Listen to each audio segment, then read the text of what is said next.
At least stay for a birthday drink with me and Bridge, huh? Goodbye, Bridget. Mark?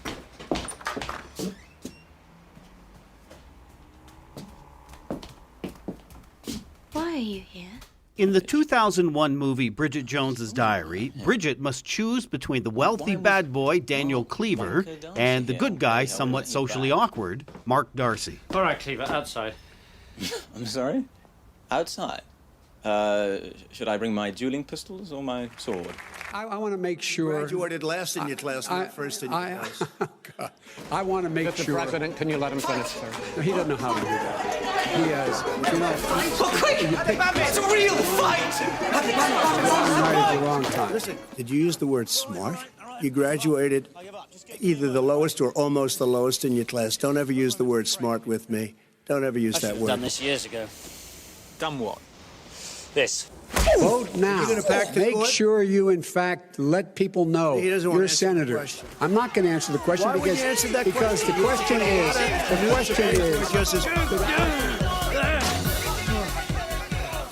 So my question to you is, you have refused in the past to talk about it.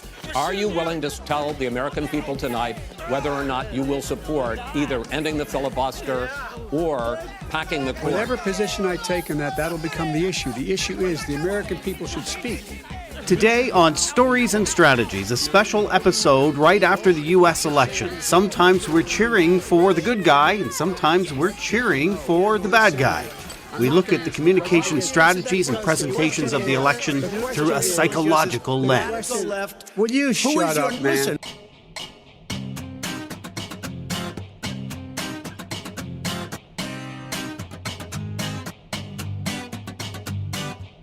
My name is Doug Downs. Just some housekeeping off the top. The movie Bridget Jones's Diary, distributed by United International Pictures Worldwide, Miramax Films in the United States, and Mars Distribution in France. This is a special episode of Stories and Strategies. You'll see lots of analysis of the U.S. election from political pundits, but we're going to do something different and look at this using psychology and behavioral study. My guest is chartered occupational psychologist Dr. Jeremy Holt, the founder of the Center for Team Excellence based in West Sussex, United Kingdom. Dr. Holt, thank you for joining us today. Thank you very much. Very nice to be here. Thanks, Doug. Dr. Holt, you have a first-class honors degree in social psychology from the University of Kent, your occupational psychology master's in science at Cranfield, and you founded the Center for Team Excellence in 1999, offering services in leadership and team psychology to help elite-level teams and their leaders reach their potential. And that's exactly what brings us to you today. The United States is an elite-level team with leaders, and yet what we've seen unfold in this election has been increasing bitterness, exceptionally close results here, and maybe some unorthodox leadership, at least for one candidate. Would you agree? Yeah, I think so. I mean, obviously over here in the UK, I think everybody's watching the US election with interest, sometimes a bit of shock. But certainly it's something that has a big impact on the whole of the world, and it is probably the most polarized election that we've seen, certainly since in my lifetime. As you and I record, it is let's just declare Eastern time zone. It is just after 10 o'clock in the morning Eastern time on Wednesday morning. So the results are not fully known as you and I are recording. Most of our listeners will know the result by the time they hear this. At this point, it appears like the Democratic candidate Joe Biden is going to win the presidential election, but it is still extremely close. It is a country divided, which is not entirely new. There's some history there. It seems more bitter. It seems more angry. Is that what you see as well? Yeah, I think so. So it's not just in the US that we've seen a rise of a more populist kind of approach to politics and more populist leaders. And that's true here in the UK. That's true in other European countries as well, in Brazil, in Hungary and Turkey. So we've seen, I would say, this sort of increasing polarization amongst amongst voters, really. To dig into the success of Donald Trump, who I think most, even his own supporters, would say he's unorthodox. He's remarkably managed to portray himself as an outsider, which is amazing given he's the incumbent candidate. The general consensus has been that in 2016, Donald Trump managed to create an us and them perspective. His core personality seems to revolve around unfairness, and he managed to convince enough people that things were unfair to them and that he was one of them. There's an Australian study that digs into some of the language that he used, right? Yeah, so there was a study conducted by a guy called Nick Steffens who looked at Australian elections over the last 100 years and looked at the language used by the different party leaders. And what he found was that in the vast majority of those elections, the leader who talked about us or we, who evoked this sense of togetherness, this sense of group, were the more successful ones. And back in 2016, we did an analysis of Trump's speeches, and we compared them to Hillary Clinton's speeches. And we found that, sure enough, Trump references us. He talks about we a lot more frequently than most other politicians. So I would say if you look at Trump from a conventional leadership perspective, you'd say, how on earth can he win? You know, who would follow him? So if you think of leadership as being about personality or certain sort of behaviors that we can prescribe and always get right, then you would expect Trump to be hugely unsuccessful. If you, on the other hand, think of him as someone who's a leader of an identity, of a group identity, and you look at some of the characteristics of that approach to leadership, then I think you can start to understand why he's been successful. And I suppose the key thing to recognize here is that if you're in his group, if you are a Trump supporter, your perception of him will be very different to someone who's outside of his group. And of course, the more exaggerated that becomes, the harder it is for the people outside of that group to imagine being in it. And truly not unique just to the United States. That's the situation in the UK, in Australia. I know it is here in Canada. It seems like we form tribal lines, and maybe that's an apt reference, that we're simply tribes who become blinded and are not open to new ideas. Yeah, so if you think about this historically, you go back through the history of the human race, we have been creatures that have prospered in small communities. You know, the thing which really distinguishes us is our ability to collaborate, to communicate, to organize really quite sophisticated activities within those communities. Now, in order to do that, what you need to be able to recognize is you need to be very finely tuned into whether you're being included or whether you're being excluded. Because if you're being excluded and you don't recognize it, then at some point you're going to be thrown out of that community. And if you're thrown out of that community, and we just have to go back 200 or 300, 400 years, if you were thrown out of your community, if you were excluded from it, you died. So if we imagine, I think there's been something like 300,000 generations of human beings. And so all of the people who were not tuned in to recognizing these very subtle social cues about inclusion and exclusion were excluded, and they went out the gene pool. So as humans, we're very drawn to this feeling of being included. And it starts with the process of categorizing ourselves as belonging to one group or another group. And once we go through that process of categorization, which incidentally we're doing all the time in a very dynamic way, and it has an impact on us all of the time, often in subtle ways that we don't realize. But once we categorize ourselves as belonging to a group, then it alters our perceptions. So now what happens is that we start to self-stereotype ourselves as being more like a typical in-group member. And I think that it's fair to say that we've probably seen in the United States over the last 4 years that there's been behavior which is, I think probably would have been considered pretty unacceptable 10 years ago, but now seems to be acceptable. And that's that's a process of people self-stereotyping themselves as a Trump supporter, as part of his base, and starting to behave in a way which is consistent with that.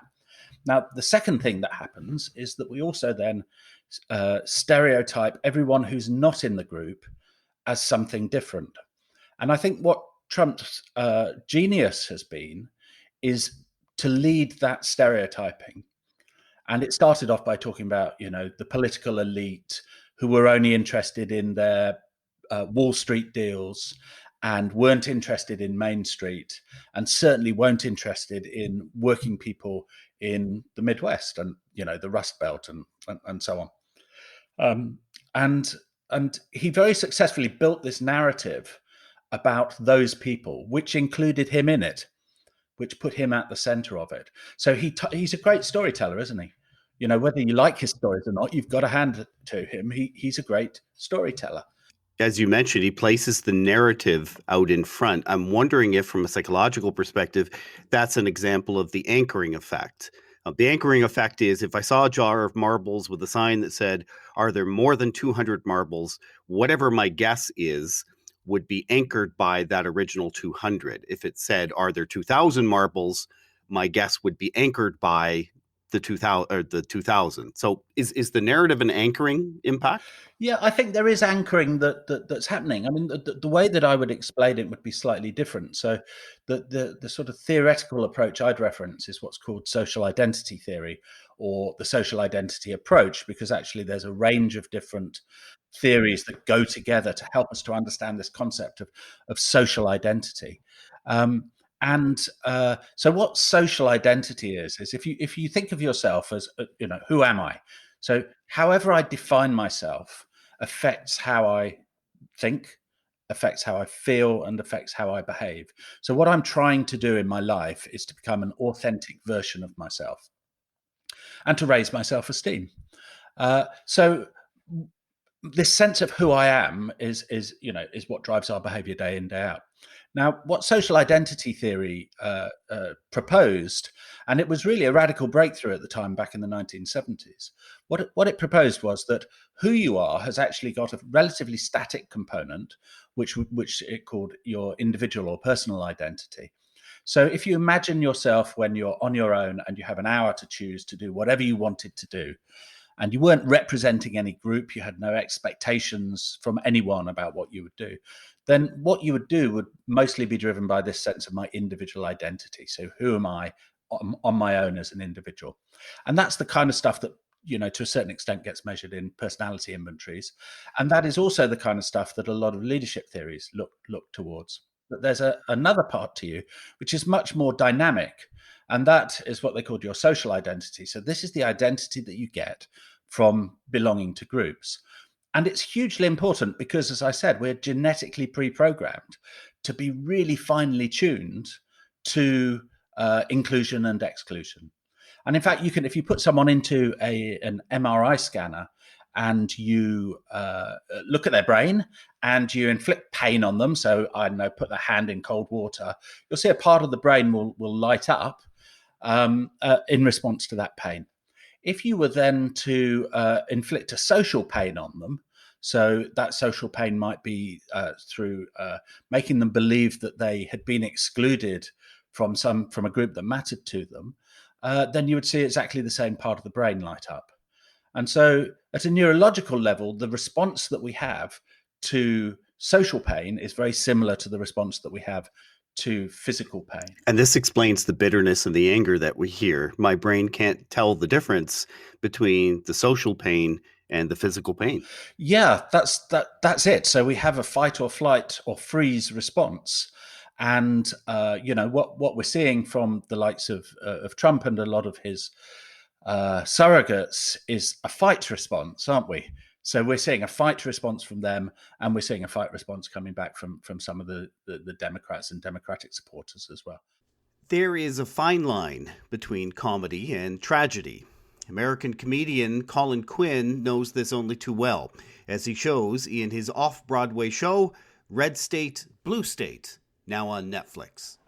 The Founding Fathers warned us it would come to this. John Adams said the two-party system is the greatest political evil under our Constitution. George Washington cautioned in his farewell address against excessive political party spirits and geographical distinction. Wise words. They tell us what to do about it?